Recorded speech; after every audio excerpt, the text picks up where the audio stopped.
Colonel Harland David Sanders was born on September 9, 1890 in Henryville, Indiana, to Wilbur David and Margaret Ann Sanders. He was the first of the 3 children of his parents. His father Wilbur was a farmer who owned an 80-acre farm, but when he broke his leg after a fall, he became a butcher in Henryville. Margaret was a strict mother and devout Christian who continuously counseled her children of the evils of alcohol, tobacco, gambling, and whistling on Sundays. Sanders lost his father to hay fever when he was only 5, so his mother took up a job at a tomato canning factory to cater to the family, while young Sanders took up the responsibility of cooking for his younger siblings while their mother was away at work for days at a time. At the age of 7, Sanders was reportedly skilled in making bread and vegetables, and when he turned 10, he began to work as a farm laborer. In 1902, Margaret remarried to William Bruce, and the family moved to Greenwood, Indiana. Sanders, however, was unable to get along with his stepfather, so he left home to live and work on a nearby farm. In 1903, Sanders dropped out of the 7th grade to work as a horse carriage painter in Indianapolis. Believing that there was more that he could achieve, when he was 14 years old, Sanders moved to southern Indiana to work as a farm laborer. In 1906, Sanders decided to leave the neighborhood. With his mother's permission, Sanders left Greenwood for New Albany, Indiana, to live with his uncle, who worked with a streetcar company. There, Sanders was able to get the job of a conductor. During that period, Sanders decided to join the U.S. Army, so he falsified his date of birth. After he completed his 3-month service commitment as a wagoner in Cuba, he was discharged honorably in 1907. He later moved to Sheffield, Alabama, to live with his uncle who worked for the Southern Railway. There, he worked as a blacksmith's helper with Southern Railway. Sanders left the job after 2 months and moved to Jasper, Alabama, where he got a job with the Northern Alabama Railroad to clean out the ash pans of trains. At the age of 17, he was soon promoted to become a fireman. He also met with his brother Clarence, who had also left home to escape their stepfather. Sanders married Josephine King in 1908, and the couple had 3 children, Harland Jr., Mildred Ruggles, and Margaret. The 3 children stayed with their maternal grandparents when Sanders kept losing jobs. Sadly though, Harland Jr. died in 1932 from infected tonsils. Between 1907 and 1920, Sanders moved from one job to another. During this period, he worked as a blacksmith's help, fireman, lawyer, insurance salesman, and laborer. Eventually, in 1920, Sanders launched a ferryboat company which operated in Ohio River between Jeffersonville and Louisville. He was the company's minority shareholder and was appointed the company's secretary. The company was an instant success. In 1922, Sanders became the secretary of the Indiana Chamber of Commerce in Columbus, Indiana. He resigned within a year, though he later admitted that he was not very good at the job. Sanders cashed out his share at the ferryboat company to start an acetylene lamp manufacturing company, but the company failed after another company, Delco, introduced an electric lamp that was sold on credit. Sanders then moved to Winchester, Kentucky, where he worked as a salesman for the Michelin Tire Company.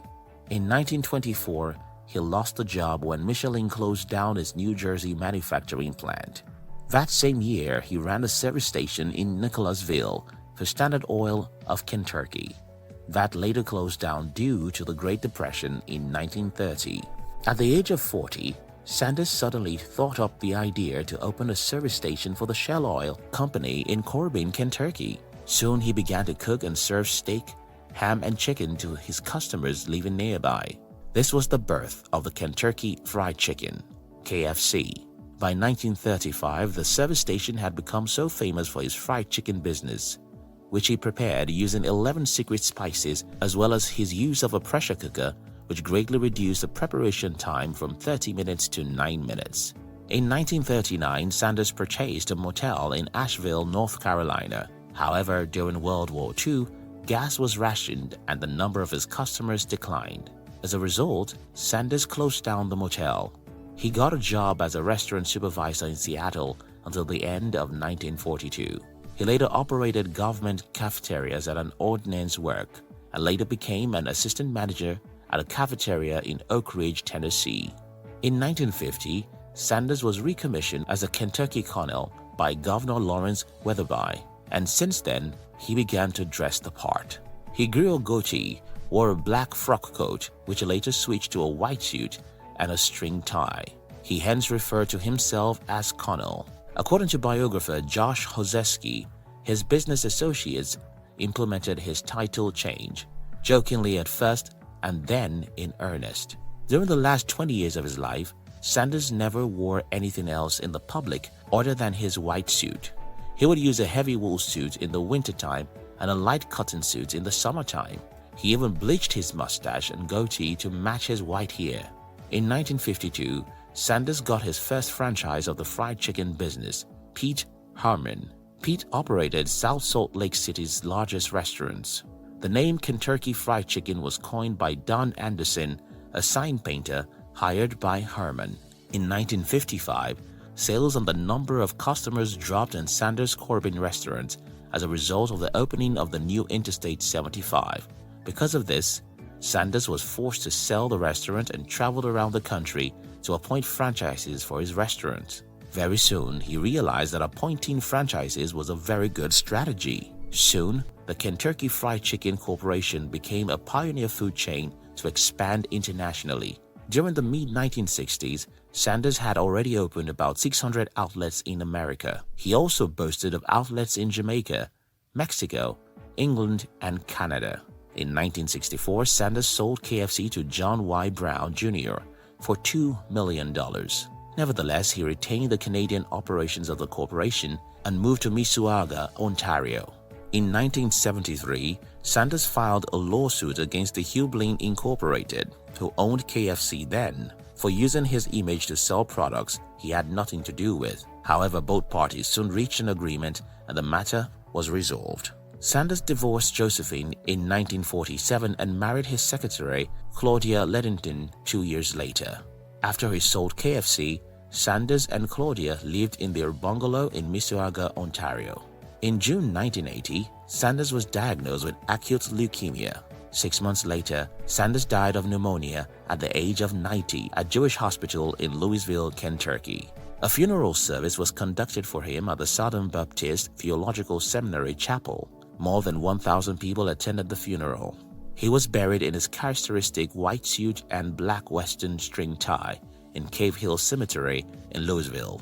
At the time of his death, KFC already had about 6,000 outlets in 48 countries of the world. All the outlets earned about $2 billion in sales annually. Sanders was a man that experienced many years of failures and misfortunes. He was rejected and disappointed several times and was forced to hop from job to job.